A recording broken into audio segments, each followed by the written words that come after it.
My husband gave his mistress my Valentine's gift. So I caught them with the dog camera. The notification icon on my phone screen was a cheerful, bright yellow paw print, a stark contrast to the anxiety that had been gnawing at my stomach for the last 3 hours. It was 2:07 p.m. on Valentine's Day. I was supposed to be 300 miles away, sitting in a hospital waiting room with my mom while my dad recovered from hip surgery. Instead, I was sitting in my car, parked 2 houses down from my own driveway, staring at the live feed from my living room. My husband, Mark, had insisted I go. "Your parents need you," he had said, his voice dripping with concern that I now realized was just relief. "I have to work all weekend anyway. Go. I'll hold down the fort." I missed my dog. That was the lie I told myself when I opened the Furbo app. I just wanted to see Buster. I wanted to toss him a treat and hear his happy bark. The app buffered. The little loading circle spun. Then, the image snapped into focus. My stomach dropped so hard I felt it in my knees. Buster wasn't alone. Mark was sitting on our gray sectional sofa. He wasn't working. He wasn't wearing his work-from-home sweatpants. He was wearing the nice button-down shirt I bought him for our anniversary last year. And sitting right next to him, close enough that their thighs were touching, was a woman. I knew her. It wasn't a vague recognition. It was a sharp, visceral punch to the gut. It was Ashley. The 23-year-old intern he had been mentoring. The one he called kiddo. The one he swore was like a little sister. She was laughing, her head thrown back, her hand resting casually on his knee. But that wasn't the worst part. On the coffee table in front of them sat a red gift bag. My red gift bag. The one I had hidden in the back of the closet 3 weeks ago. The one containing a custom engraved watch that cost me 2 paychecks. Ashley was reaching for it. "Is this for me?" I heard her ask through the tiny speaker on my phone. Her voice was tinny, distorted by the digital compression, but the flirtatiousness was undeniable. "Of course," Mark said. "Happy Valentine's Day." I felt the heat rising in my neck, a prickly, suffocating sensation that started at my collarbone and crawled up behind my ears. My vision went a little blurry at the edges. He was giving her my gift. He was re-gifting my love to his mistress in my living room while my dog watched. Ashley pulled the box out of the bag. It was the velvet box from the jeweler. She popped the lid. "Oh my God, Mark," she gasped. "It's beautiful." She lifted the watch. It glinted in the afternoon sun streaming through the window I had cleaned last week. "Read the back," Mark said, leaning in. I had it engraved. I gripped the steering wheel with my free hand. Engraved. He thought it was blank? Or did he think she wouldn't notice the initial? "Mark," Ashley giggled. "You're so romantic. Are you sure she's not coming back?"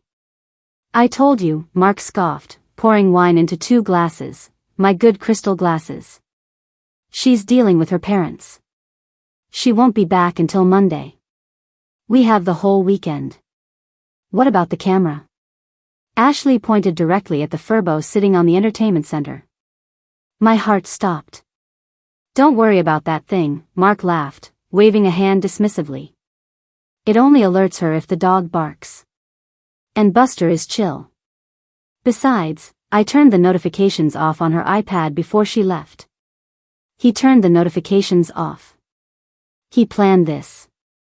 He orchestrated it. He sent me to my sick father so he could play house with a girl 10 years younger than him. Buster wasn't barking. He was sitting on the rug, staring directly into the lens of the camera. His tail gave a little thump. He knew I was watching. He knew. Ashley looked at the watch again. She turned it over. "Forever, my love," she read slowly. Then she frowned. "E? E. E. For Emma. What does E stand for?" Ashley asked, looking up at Mark. Mark froze. He hadn't checked. He hadn't even looked at the engraving. He just grabbed the bag and assumed. Mark stammered. Eternal? Like, eternal love? Eternal? Ashley raised an eyebrow. That's weird. I couldn't take it anymore. The rage was a physical thing now, a living creature clawing its way out of my throat. I pressed the microphone button on the screen. Hi Ashley, I said. My voice boomed through the Furbo speaker, loud, distorted, and terrifyingly calm. Ashley jumped. She actually shrieked, dropping the watch onto the coffee table. It hit the wood with a heavy clunk.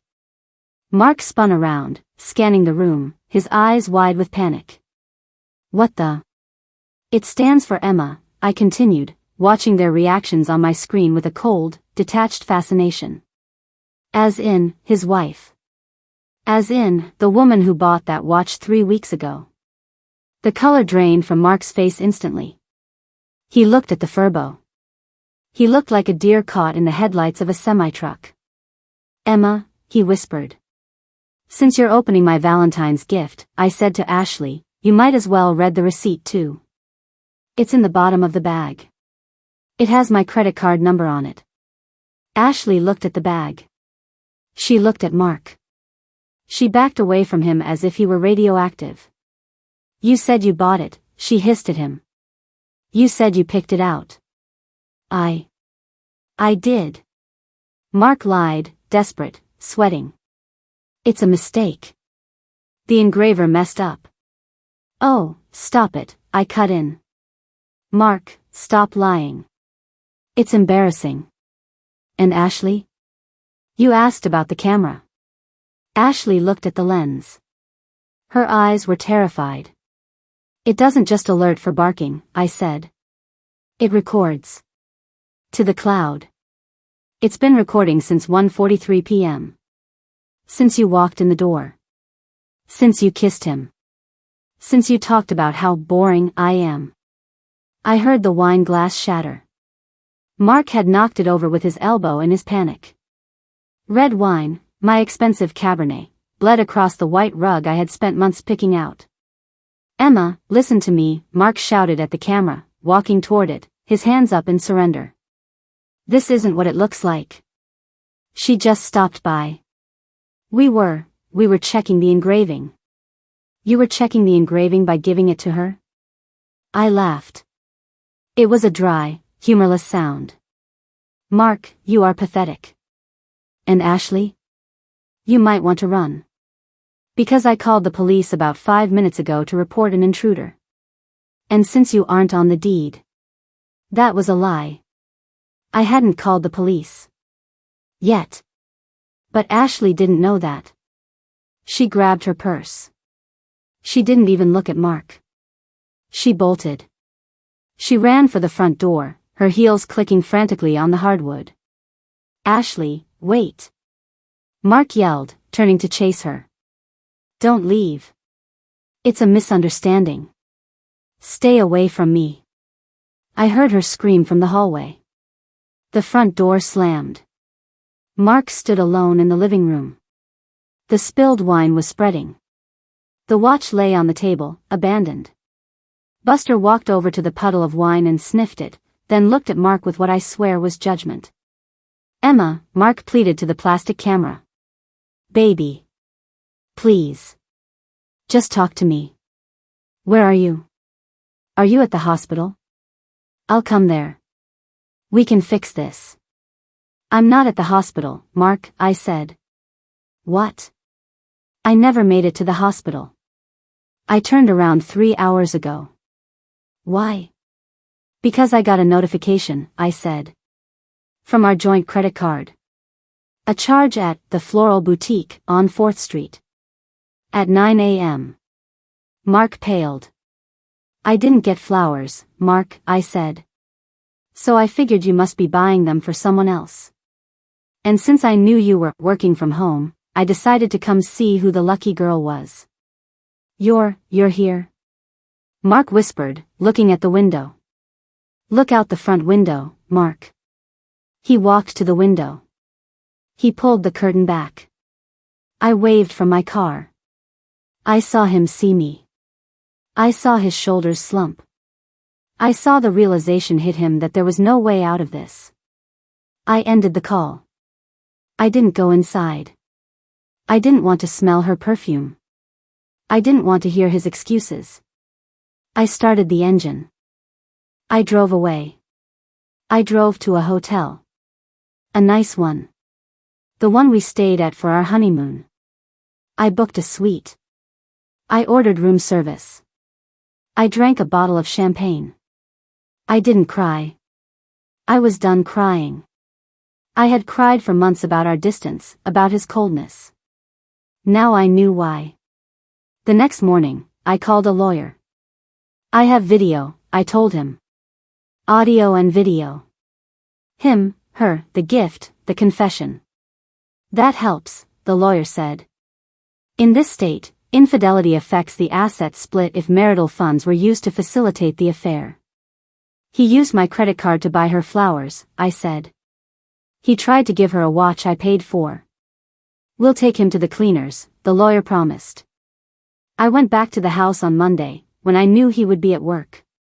I brought movers. I packed everything. I took the furniture. I took the art. I took the rug, wine stain and all. I took the Furbo. I left him a mattress on the floor. And the watch. I put the watch on the mattress with a note. Happy Valentine's Day. You can keep the key. It stands for empty. I checked the Furbo app one last time before I disconnected it. I saw the footage from the cloud. I saved it. I downloaded it. And then, because I'm petty, and because he told Ashley I was boring, I posted it. Not the whole thing. Just the clip where I spoke. The clip where Ashley dropped the watch. The clip where Mark spilled the wine.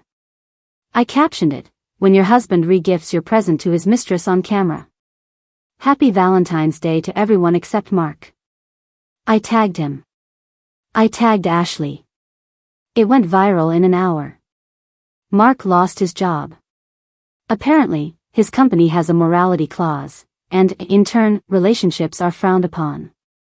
Ashley transferred to a different branch in another state to escape the shame. I kept the dog. Buster loves the new apartment. And every time I look at my wrist, at the new watch I bought myself, a Rolex, because I deserve it, I smile. I didn't lose a husband. I lost a 180-pound deadweight who didn't know how to read an engraving. So, tell me. Am I the monster for live streaming my husband's affair to the internet, or did he just get caught in 4K resolution? If you have made it this far and want to see more videos like this, then kindly subscribe and turn on notifications so you may never miss another story like this.